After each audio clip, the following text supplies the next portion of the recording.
Hi everyone, my name is Rachel Endo, 27 years old from Pagadan City, Zamboanga del Sur, and a content creator from the House of Collab Season 7.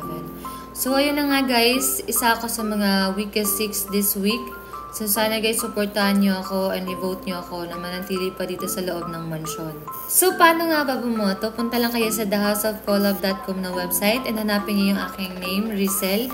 And may 6 tayo doon na options, which is Rizel Max, Rizel Platinum, Rizel Gold, Rizel Silver, Rizel Bronze, and Rizel Mini. So lahat ng yun may equivalent points yun. Like yung Rizel Max worth 3,500, equivalent to 10,000 points, and may makukuha rin kayong freebies and kayo pa yung mamimili. So ayun na nga guys, sana i-vote nyo ako para manatili pa dito sa loob ng mansyon and para may pagpatuloy ko ang laban para sa 1,000,000. And once again, my name is Rizel, a content creator from the House of Collab Season 7.